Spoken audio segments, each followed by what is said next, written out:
Welcome to MSP Unplugged. I'm your host, Corey Kirkendall. This is the place to learn how to run your MSP. Whether you're a nimble MSP or leading a team for the journey, this is the place for you. Today, we'd like to welcome my guest, Kevin Lancaster, CEO of Better Tracker. Kevin, how you doing today? I am doing excellent. Thank you very much. Well, great, man. Kevin, we've been on the journey, man. I've seen you in the channel for a long time, man. You've been out there with ID Agent. You came out with the channel program, and I see that you're CEO of Better Tracker, man. Is one thing I love, man. You're in the channel and you're committed, and you love what you do and how you help MSPs, man. So tell me what you've been up to today, and how can we chat and help our listeners grow?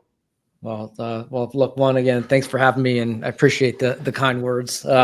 But to give you kind of the same level of praise, I mean, there's probably nobody in this industry that is as tuned in to where the industry is going. I don't think anybody can duplicate, kind of the way you look at this industry and how out front you've been about it. So I think that's why we appreciate each other's conversations and kind of where we're going with this. But enough of all the niceties. But now, so look, I've been very fortunate to be on a couple different sides of this industry over the last 25 years ish. I've scaled a large IT services company, and was more public sector focused here in the DC area. Exited that. Scaled a large vendor or sizable vendor, and then ran go to market at one of the largest vendors in this industry. So I've had a pretty unique perspective on this marketplace. And about 4 years ago, we launched this platform called Channel Program, and it was a really basic idea, right? It was like, how do we help MSPs find and evaluate technologies more efficiently? Because this is a very fragmented marketplace, as you know, and there's a million events, and it's and I think the stat that we saw at the time was like, it was like 76% of employees at MSPs go to one event or less a year, right? There's something along those lines. And that's because it's fragmented, and particularly the technicians are often, stuck at the desk, right? They don't have the luxury of going out to all the events and what have you. So anyway, so we started that premise, right? How do we help the MSPs find and make better decisions with these technology vendors? And at the same time, how do we take these emerging vendors, which were like pretty cool, and get them exposure to see what's going on? Because obviously the big vendors, we really don't want that, right? They don't want any of the emerging guys coming in and taking market share or whatever. So that's where we started. I love it. I love it. Yeah. And as we evolved, we realized that, the MSPs needed more, they need more decisioning power, right? And again, it's all at the time where, coming out of, the pandemic, there's a flood of new technologies into the marketplace. And then more recently, right, in the last 18 months, there's just been a deluge now of new AI-enabled tools come to the marketplace. And so what we've done is we've taken kind of that basic channel program concept. We've given the MSP the ability to, log into the platform, visualize the tools that they're using, with this tool called Navistack that we launched with maybe 24 months ago, 2 years ago. Mm-hmm. So they visualized the technology stack. They started adding in their contracts. They started adding their customers. But then about 4 months ago, we said, all right, well, what's next? I mean, it's one thing to see what your, vendor stack is and what your contracts are, but how do you really, compare that to what you're actually spending? So we launched integrations into bank accounts and credit cards through this middleware called Plaid. So the MSPs can, choose from, I think, somewhere around 12,000 banks and credit cards they can pull into their environment, and really now for the first time get on top of their expenses, see their entire technology stack, right? And then start to, make better decisions, right? Start to realize, well, why am I paying for 3 project management tools? Why am I paying for Slack, Teams, and, Zoom all at the same time, right? So that's kind of the continuation of the journey. And we'll talk about some of the other kind of cool things coming out here in the short term. But I know we've been just dedicated, like everything we've had, over the last 4 years, they're really helping the industry make these, decisions more effectively. And that's why we kind of came up with that term Better Tracker. So I love it. Let's talk about this. Let's talk about the channel program piece, man. You know, when you guys started, man, what I love about your product and where it comes from, right, is you kind of said, hey, if you can't go to the mountain, bring the mountain to Muhammad, right? And that's what you did. You brought it back to us so we could sit down and do it. I remember having the competition, the quick pitches, and I loved it, right? You got a chance to see new and emerging. It made the opportunity for vendors, new and old guys, to have a level playing field to be able to get in front of MSPs that they normally wouldn't get into. But when we started this, man, you know, you're right. During the pandemic, there was probably maybe a couple of hundred, if like 100 conferences. Man, what are you seeing today when it comes to conferencing? What are you guys seeing out there? Great question. So there was a really interesting thing that happened right after the pandemic, right? Everybody wanted to get back to conferences, right? And rightfully so, right? I mean, the great thing about our industry, right, is that it is a very social and supportive industry.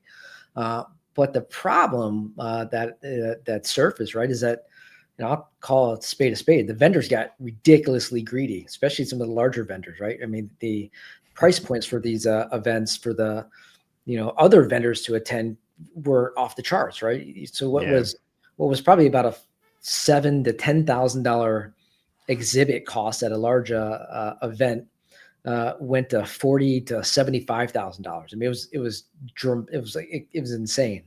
At the same time, again, because everybody wanted to get back and get social again, there was a flood of events. And so I think, unfortunately, what happened is that it devalued some of the events, because it was just like, all right, people want to jump on the event craze, and we're going to throw up an event. And, if you look up on the channel program website, we have an industry calendar, and, it also has a whole bunch of, like webinars and demos. I mean, there's like 2,000 or something like that events this year. Right. But I think the larger trend that we're seeing is that, there are going to be the staple large vendor events. You're going to have the PAX 8 event. You're going to have the DattoCons and the ConnectWise's events. But I think that middle tier of events that we're targeting around 500 attendees to maybe 1,000 attendees, those are starting to really evaporate. And where I think people are getting more value is in these kind of smaller, almost like dinner style events. Our friends over at CyberFox, they do a really interesting, bring a couple, maybe a dozen or 2 dozen MSPs in for 2 or 3 days, and it's really engaging. They bring other vendors in, and then ourselves, and we did this roadshow this year where we would rent out, a steakhouse, and we bring 2 or 3 vendors, and you had like maybe 12 to 15, 16 people in there, but it was like, it was substantive. It was like, you could get into a deeper conversation. And so I think that's what's at least popular today. And I think that's where you get a lot more values and more of those like intimate settings, right? Well, one of the things I'll just inform the listeners is that, if you go over to the channel program website and take a look at the program of all of the shows, and what Kevin said is it doesn't only just list the physical shows, it lists webinars and things. It's probably one of the most comprehensive list of education and introduction to anybody in the channel from a vendor, out there. So I would definitely bookmark that as a resource, because it's something definitely, if you're looking to where you want to put your time and money and interest, the guys got you covered, man. Because again, 2,000 shows, you have no idea where to go, who to go, where to show up to, man. But at least it's give you an opportunity to get in front of them and continue to go, man. Great resource.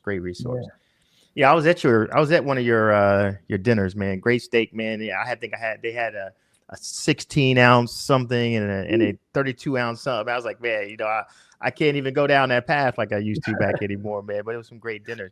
But I agree that intimate style settings, we're seeing a lot of the vendors coming out and saying, hey, we're just going to do these little road shows, go out there and do it. And it is a lot more intimate, right? You're not getting pitched to, you're not getting whatever. It's about educating and having a conversation, which I think is evolving. And I think that's the way that a lot of MSPs are enjoying that fact of saying, hey, I like this because I'm getting something more value out of it. Yeah, absolutely. Let's switch to the next part, man. You talked about having the ability in Navistack, right? One of the challenges that I know we talked about for a long time is most MSPs have no clue what the heck is in their stack, right? Yeah. When you go to these road shows, you get the shiny ball syndrome, right? It's like, and you come back and you're like, damn, I got 3 security solutions and I didn't know how to say no. Yep. Yep. and what it is, and then I got 4 of the things that do the exact same thing. So give me the gist, man, of how Navistack works, man, and how much does that cost me, and why is that a value, right? Why do you think our listeners would value or get benefit out of that?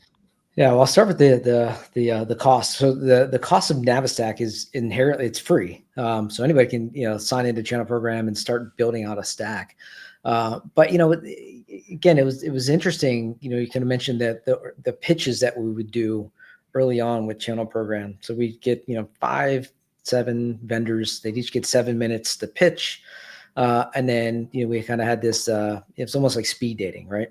But then that's really kind of where the idea of creating Navistack, like the bingo card, came I guess, into the head, because we'd have people would jump on 5, 6, 10 of these sessions, and they wanted to say, all right, well, let me get organized. What am I using, and what do I want to see? So the idea behind Navistack, again, it was like literally like a bingo card. Like here are at the time when we launched, I think we started with like 29 primary product categories of tools that an MSP would use to either manage their customers or run their business internally. But I mean, ridiculous. It was like overnight, that assumption of 29 turned into 70 plus tools as the core stack of an MSP. And some of those tools were, it was a little bit extended stack because we actually put, the ability to put your peer group in there and stuff like that. But that was like, man, that was another aha light bulb moment where, you think you know what your stack is, but then you start to go in and you're like, oh man, I totally forgot that, I have now 4 backup, companies because we inherited this other customer that was using, Veeam or something like that. Right. So that was, I think, the initial value is like, no one visualized the way we did, like what the heck you're dealing with, what you're working with. And so I think that's been, pretty incredible, is to help just basically just get a fundamental grasp of what does your dance card look like? How many vendors, where you duplicate, what do you have duplicative products? And then as we see, new product categories spin up, we're starting to add those in, and then we're actually seeing quite a few product categories contract, which is interesting. And I think that's a byproduct of AI, right? I think you're seeing a lot of the big platform vendors where in the past it was like, all right, we're either going to buy this company or we're going to build, and they more often bought the company. Now with, a lot of these, these vibe coding platforms and what have you, they can literally, build these add-on, product solutions into their platforms, more cost effectively. So you're seeing almost like a layer of especially in the IT automation space or IT management space, you're seeing probably half of those siloed product categories just get rolled up into a platform. So there's some other things that we're seeing that we do some reports and some trending to help the industry think about these things as it relates to what their stack looks like and what they should be doing as a business moving forward. Man, since you came from the IT service space and, had a provider come out there, right? What I see you hitting is what we used to call our fully burdened labor rate, right? I think without this information, it's really hard to say how much profitable or how much your margins are, because you really don't know, right? You're really saying, 65% or 35%. Well, you don't know, because you're right. I did inherit something from something and I never turned it off, right? I've migrated everybody off of Veeam. We're on something else, and I still paying that thing because I didn't know to turn it off or I missed it. So that's great. And so what I always say to our listeners, man, is that if you haven't tried it and you haven't went out there, it's a great opportunity for you to see what's going on in your business, so you can truly get a handle on your spend, what you got in your, and to also help you fill in the gaps, right? I'm sure that it helps you fill some gaps that you thought you had that you may be missing. The reason we exist is because you cannot stay ahead of all threats. It's impossible to detect every threat out there before it becomes an issue. So what we do is we block by default. And when you block everything by default, it really doesn't matter if it's known to be bad. If it's not on the list, it cannot run in your environment. And that is our core focus. Zero trust principles, block first, limit what applications can do. And the other stuff, yes, we chase the threats, we hunt the threats, we do everything else, but that's the backup. The core of ThreatLocker is zero trust. The team is the real part of it. Cyber heroes, we call them, and they range from everyone from the marketing department right through 24-hour, 365-day-a-year support to our clients, which is less than 30-second response time. We've got some of the most advanced threat intelligence team, advanced development teams in the world, and we're constantly hiring and growing that team. And that's what allows us to deliver the best service. Yeah, look, I think that's pretty wild, particularly in the cybersecurity subset or products category. When you go into there, that's probably the most overwhelming element, honestly, of Navistack, is when you get down to the cybersecurity. I think visually, I think it shows 25, 26 different product categories. Now, Wow. Some of the smaller MSPs that might not be, dealing with, regulated customers, they may not have that need for some of the higher, more sophisticated technologies. But look, it's something to look at. And again, as you're building in that layer of complexity, as you're growing and going after larger organizations that might have some of these compliance frameworks that their businesses are bound by, then it gives you something to look at and think through as you're building out your stack and evaluating vendors. So look, I think we've had a pretty material impact on just again, just this simple concept of visualizing your stack. I think it's really helped to put this in perspective for a lot of MSPs. I remember coming out of the bubble boom. I started out at Cisco back in 1994, and they used to put this chart up of all of the Silicon Valley technology companies that was out there. It was overwhelming. It could fill up a poster, right? And then after the bubble burst, right, it was like went down. and I think at the last show, man, I'd love for the listeners to be able to see that, or if it's available on your site somewhere, so you can see the amount of vendors that are in our space that you guys have seen, and things that you probably didn't even know was a vendor that are out there.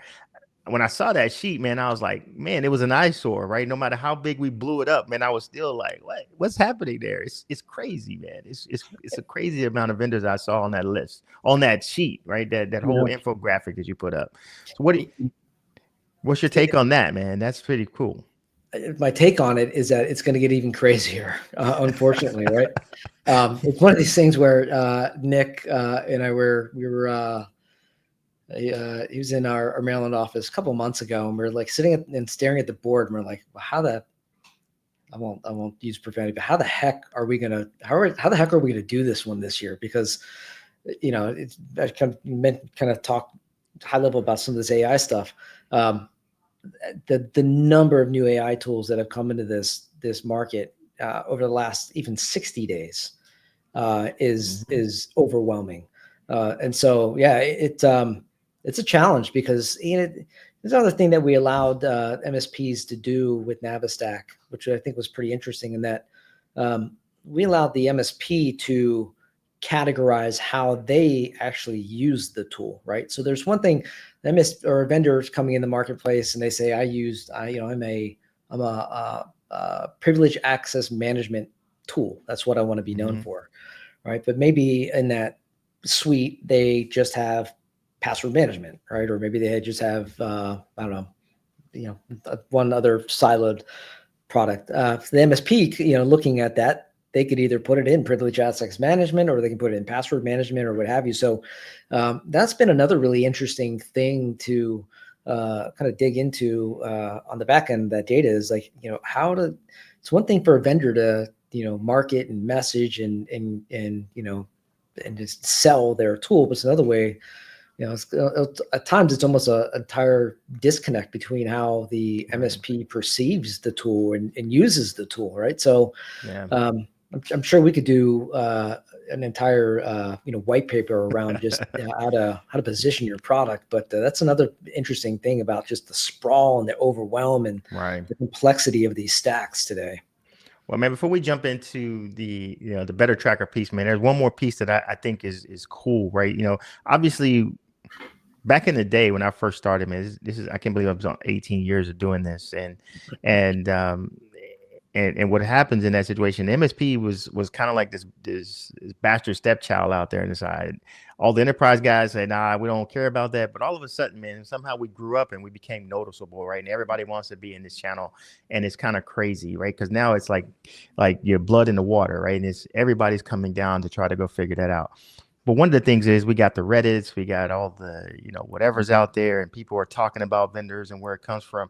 One of the cool pieces, if I remember correctly, man, you guys have an opportunity where MSPs can review and give real advice and what their real experience is with those vendors so that other MSPs can come learn from their peers, which I believe is the heartbeat of the channel, right? Talking to the peers, right? It's not the technology, it's that channel and that community. And you guys have found a way to amplify that community feel. Can you give an idea to my listeners of kind of what happens with that and how that works?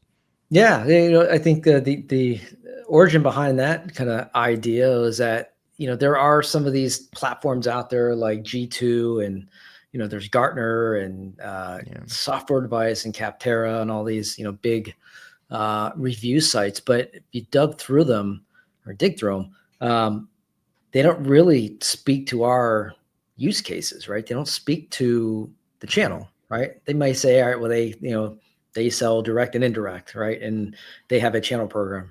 But what we wanted to do is create, kind of a feedback mechanism, not just on the value of the product or not just the value of the product, but how the product is utilized and what it does.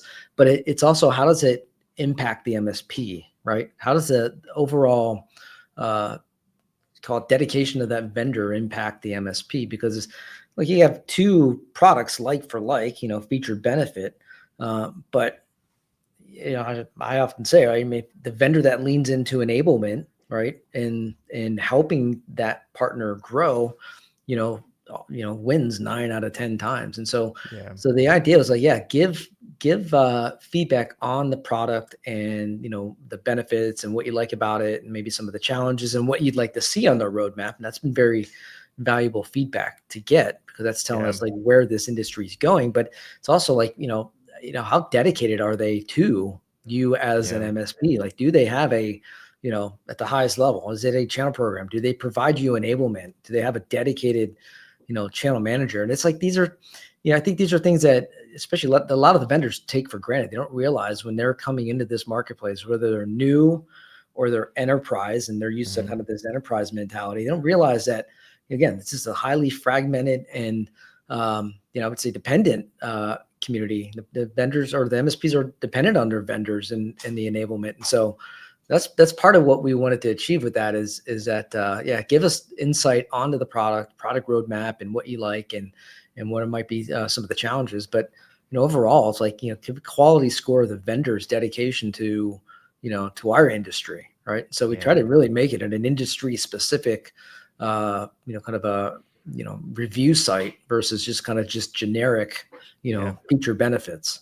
I think that's positive, man. So one of the ways that we use it, just for information for our listeners, is that I actually try not to be the person doing the reviews. I actually push it down to my team who's actually using the tool and have them review it and come back, because they're the ones who are most intimate with it, right? Those are the ones who the other MSPs and the other implementators or the other techs are going to get that information from, right?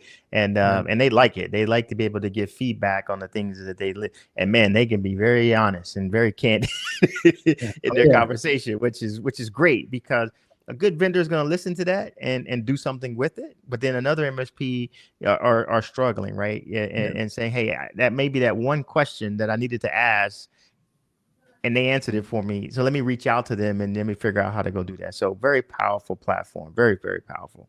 And I appreciate you guys for bringing that to us, man, and bringing that to the channel. So let's talk about the good stuff, man. You know, Better Tracker, right? I've been looking at it, been hearing about it. Matt's talked about it, been seeing it, Yeah. and man, I definitely believe that it's something different, man. That comes through, man. So give us an idea. What is Better Tracker, and then and how does that going to flip? I believe is going to flip the MSP and how they think on their head, right? It's a different concept, but it makes total sense. Makes total sense. I appreciate you being a believer. Yeah. Cause it's, you know, I don't know, maybe I'm not classically trained as a technician, admit that freely up front. Right. I wasn't technical by nature. I have a history degree. And so I have a tendency of thinking in terms of like, how do I break things down to the most common denominator and, make it just stupid simple. Right.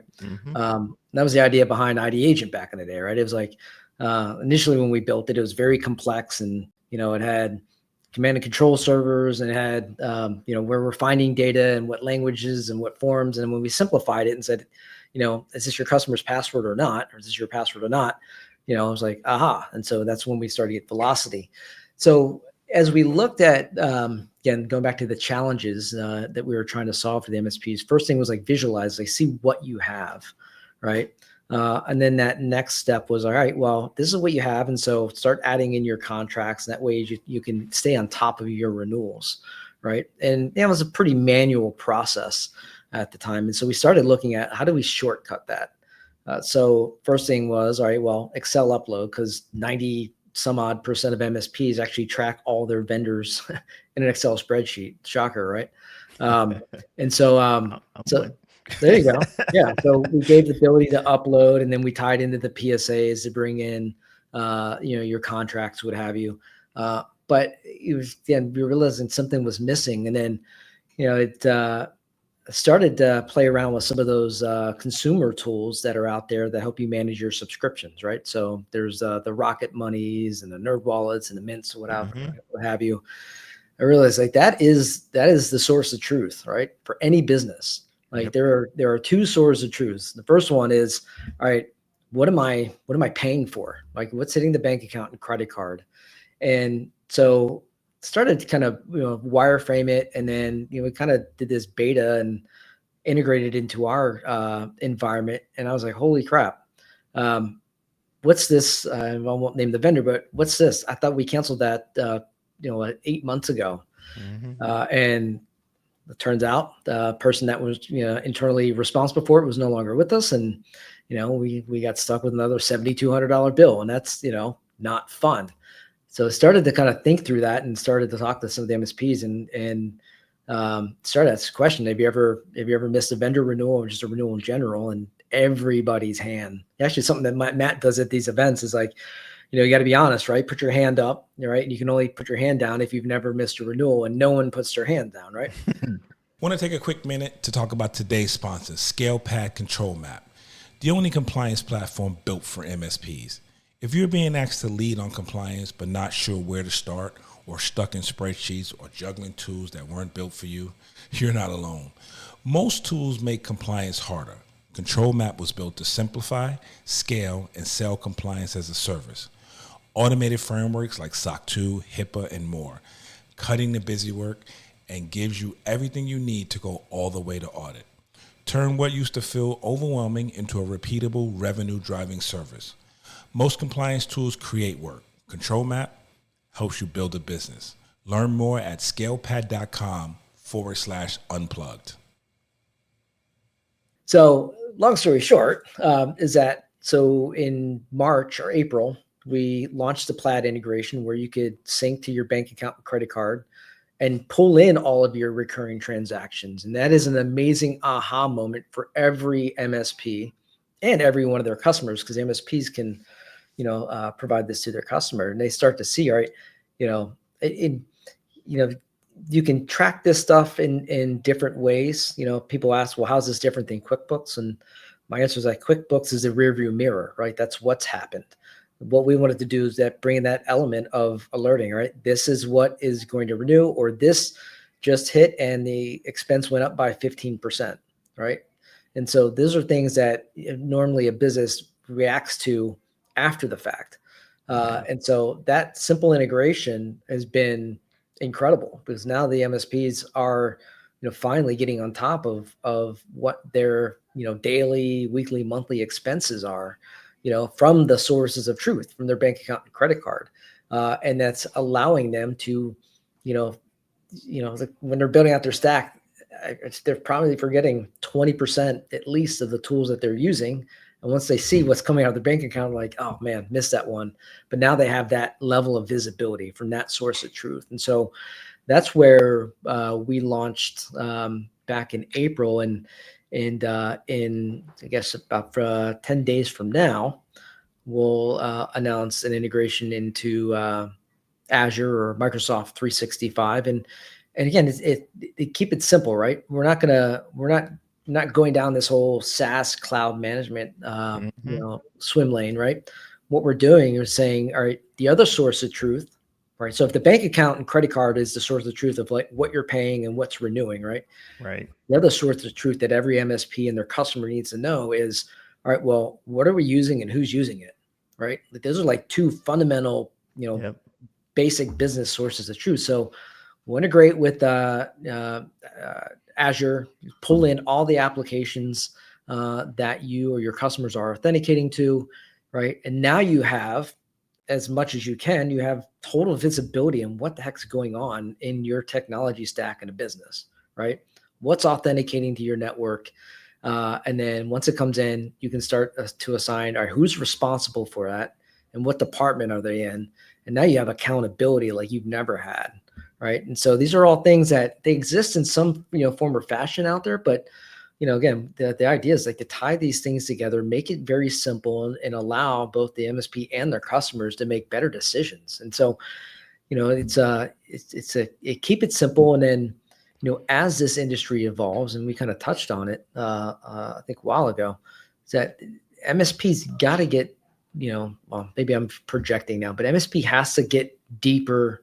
They got to be more outcomes based with their customers moving forward, because look, I'll go on for hours about this, but there's a great evolution and revolution happening in our industry with AI, right? In the short term, it's going to do wonders, right? It's going to help with efficiency. It's going to help with margin. But at the long term, right, the margins are going to start to get hammered. They're going to get absolutely obliterated, because you're already seeing some of the larger platforms. You're seeing the kind of the tug of war between ConnectWise and Kaseya, right, with their platform pricing, and those are going to drive margins down. And then you got this whole layer of new, really, simple AI tools that are going to drive the margins down. So that's why we allow the MSPs to use this to go into their customer and say, all right, let's get a grasp on everything that you're doing, all of your expenses, right, and help you understand your technology spend. And then we can, better serve you as an MSP from that point forward.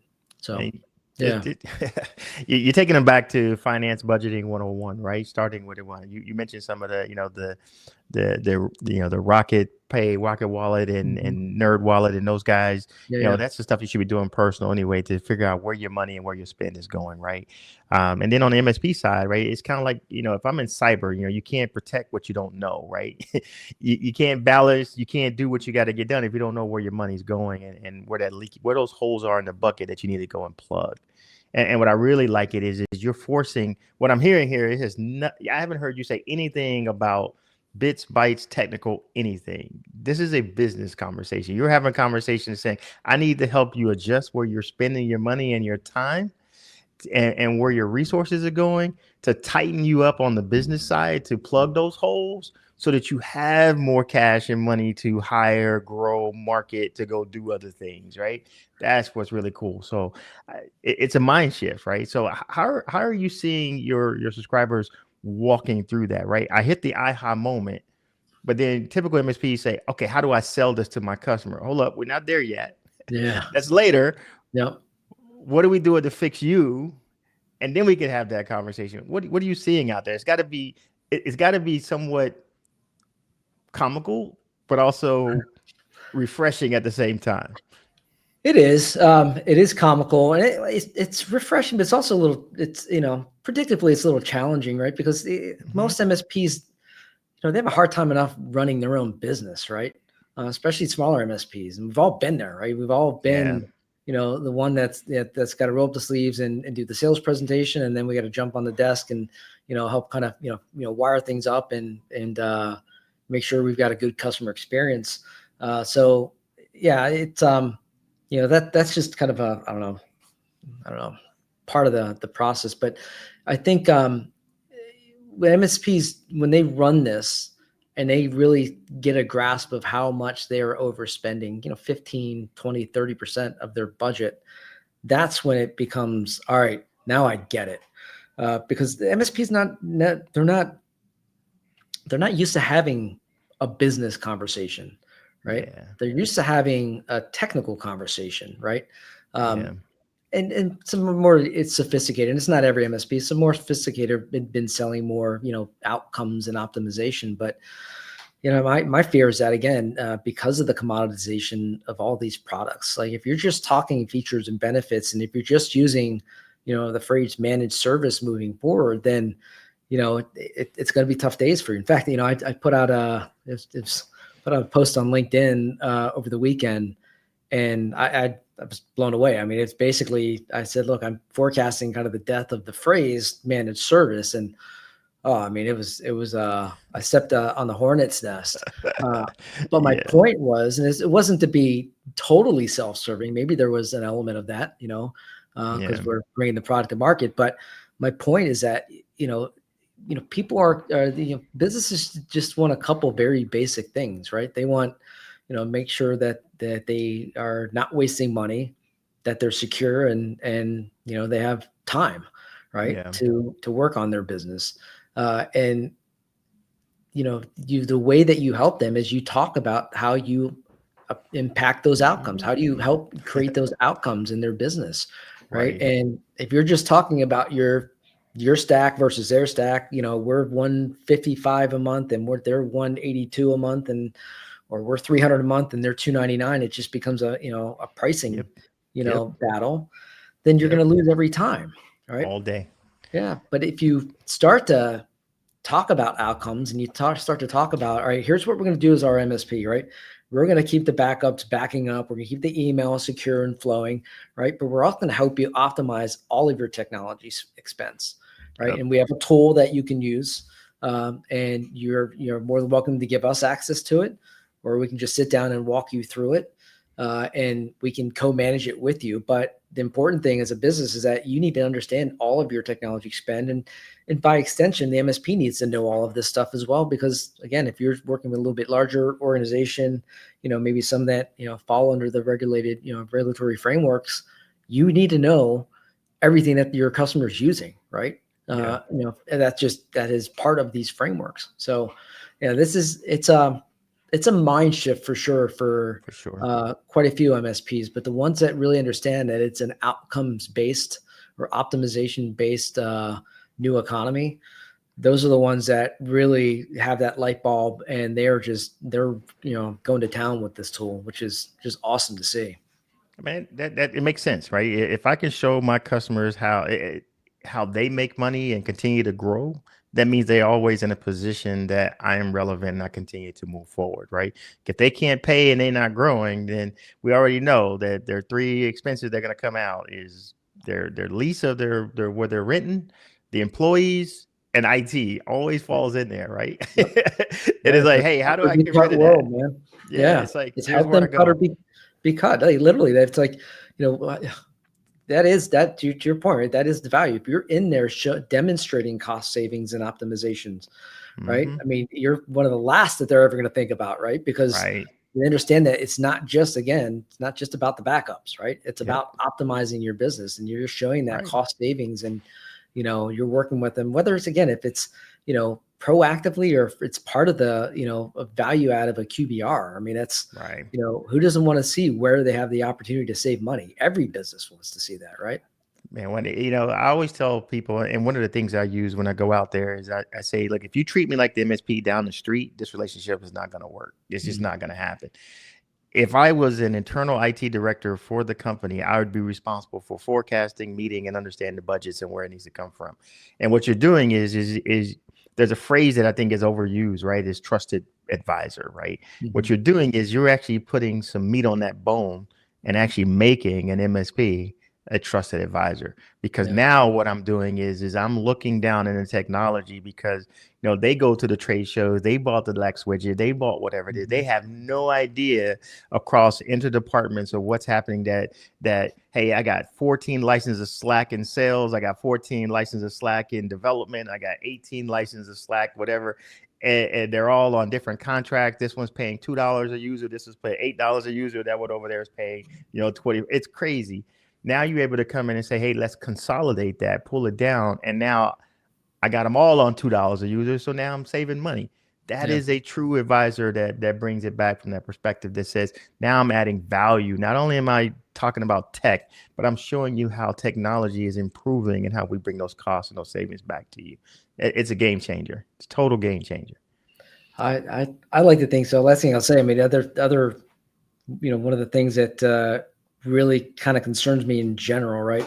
It's not just the rush, and again, there's going to be massive benefits of AI, no question about it. But yeah, you're going to see that impact kind of the labor side of things as well, right? Yeah. And that's something I think every business needs to be on top of, right? It's again making sure all of your licensing and cost is is relative to the labor that you have. And so 100%. Yeah, that's 100%. it's scary, but it's the reality of I think the world that we're entering now. So you got to stay on top of it. I was speaking to some of the vendors, right, and say, if you look at some of these new AI-enabled laptops, right, they come out of the box and do things 99% better than what an MSP can onboard, right? Set up cameras, settings, all that stuff, right? It's amazing. The experience blows you away. Yeah. But now when the PCs like your Jaguar, your BMW, that says, you know what, my oil change is due in 2 weeks. I already made an appointment. You just need to take me over there at 2:00 on Friday, right? Mm-hmm. Think about the PC gonna do the same thing. It says, hey, I see I need these major updates. These CVEs has come down. What I'm gonna do is I need you to schedule some time that I'm gonna reboot tomorrow. Can you make sure that you leave me on tomorrow night so that I can take care of myself, so we'll be ready to go by tomorrow morning? Oh my God. So now I'll go back to the MSP and says, hey, and what am I paying for support on this level 1 for before? How can I, hey, swap me out to all these new AI Snapdragon PCs, and then can I cut my MSP bill down? What happens? But those conversations are coming. Those conversations are coming. Absolutely coming, right? I mean, it's we're through the hype cycle, obviously, and there are material and amazing AI enabled platforms out there, but it is to your point. I mean, that conversation is coming at just about every renewal, right? So how are we using AI to make ourselves more efficient, right? And they're thinking in the back of their mind, well, becoming more efficient, there's all this AI stuff. Do we really need these 5 things, right? I mean, that's gonna be the conversation that every MSP has with every customer over the next 12 to 24 months, no mistake about it. Man, Kevin, we can sit around here and talk about this all day, man. I think what you're doing is game changing. So how do my listeners get in touch with you, man, and take advantage of some of this awesome stuff that you got going on over there? Yeah, look, just the easiest way is just, bettertracker.com up there, or we've got some links still on channelprogram.com, which is our kind of our mothership. But if they want to connect with me, I'm pretty easy to find out in the socials, particularly on LinkedIn. And I spend a lot of time, hopefully posting some relevant stuff out there, some thought-provoking stuff. But yeah, love for you to check us out or connect with me, and hopefully together we can make this industry even stronger. I love it, man. One of the things I look at it, and you guys are pioneers in doing some really cool stuff that I think that is definitely relevant to the MSPs, but also I think it's an opportunity for MSPs to learn about what you're doing, and you have access to data. To me, data rules the world, right? Mm-hmm. It's that truth. It's where it's coming from. You can't argue the data. You can try to put a good debate. At the end of the day, data is the data. The truth is the truth, right? It's where as long as it's coming from a trusted source and it does what it is, and it hasn't been, tainted or tampered with, for sure. So what is your prediction, man? What do you see MSPs evolving to, and where is it going, man? What do you see if I had to say, Kevin, you're the grand poobah of the day, make a prediction, man? What do you see happening over the next, I ain't gonna say a year, man, next 6 months, man? What is the trend that you see is going to be hot out there? Geez. I put my my crystal ball in front of me. I think you'd mentioned it. It's kind of one of these overused words. This concept of trusted advisor. Mm-hmm. But I think, again, look, we're the listeners, right? And ourselves included, right? We eat, breathe, and sleep this stuff all day long, right? And heck, we have a hard enough time keeping up with, all the, the iterations and acceleration of these new AI tools, right? Now, think about from your customer's perspective, right? Like they're like, their heads are spinning, like their heads are absolutely spinning about, what AI means and how it can impact their business. And so, look, set aside Better Tracker and kind of the financial side and making better decisions and profitability. But if you're able to, and I know look, you're like you're the, I don't know, you are the poster child of AI excellence in this industry. I mean, it's that's no secret. But if you're able to go into the customer and help them understand the impact of AI and how they can optimize their business with it. Again, I think the kind of the hype cycle, and now we're kind of getting into all right, here are the ones that are going to shake out and have a material impact on the business. But if you can look at it from even a sales and marketing standpoint, right? Because again, preaching to the choir, but there are, dozens and dozens of just really amazing sales and marketing tools. There's some amazing AI-enabled HR tools. If you're the one that can go in there and show your customers examples of efficiency and efficiency gains and automation with some of these AI platforms, and again, these are platforms that you're not necessarily bringing to your customers. These are just kind of ancillary to their business or other things that they're using in their business. But if you're able to, again, go in there and help them understand that from that trusted advisor standpoint, and also help them think through how to optimize their expenses. I mean, that is where this marketplace is going in the short term. Again, the dust is settling and people are realizing that there are some extremely powerful AI enabled tools out there. And so I would have to say, like, that's where it's going. And if you're not running as fast as you can to be educated on this stuff and start to teach this to your customers, somebody else is going to come in there and they're going to have your lunch. And look, there's always competitive, it's industry's always been competitive, but it's going to get hyper competitive, because of those variables that we talked about, just, the margins, heck, how easy it is to start an MSP today because the toolkit is so much less expensive. Right. So love it. I threw a lot in there, but that's where this is going, man. Man, you hit it right on the head, right? You heard it today, man. You heard it today on September the 4th. Kevin Lancaster and Corey Kirkendall. We put it out there. It out there. Hey, we may not hit that $1.7 billion lottery, but we're going to hit this one. I know for sure. I believe it 100% that's the case. Well, Kevin, man, as always, I love spending time with you, man. I wish you great success with the product, man. I want my listeners to go out there, check it out. I guarantee you it will not be a waste of your time. It will definitely amp your game up. And always reach out to us over here at MSP Unplugged, as well as Kevin and Matt and the crew over there at the channel program, as well as Better Tracker, right? They're always ready to help, man. And again, these guys, I believe, are truly supporters of the channel. And they understand what that means about to be in the community, because first and foremost, I believe the channel program is a community, and that's how it kind of grew, man. And that's huge. Not out there doing anything else, because they said we're going to do some stuff to help the MSPs get better, and it just continues to grow and get better. I'm looking forward to see what's next, man. Looking forward. I appreciate you very much. Thanks for having me on, and keep doing what you're doing, man, because you're having a massive positive impact in this industry. So thank you. Appreciate you. I appreciate that. All right, guys. Well, that's it for this episode for MSP Unplugged. You can tune in every week. You can catch us on the video podcast on youtube.com/MSP Unplugged. Like, subscribe, and hit that notification button, and you'll be notified whenever a new episode is available. You can also take us on the go with your favorite podcatcher app and the show notes. We're out there on Spotify, Apple TV, Apple Podcasts, and all the others. Thank you for listening, and we'll see you next time on MSP Unplugged.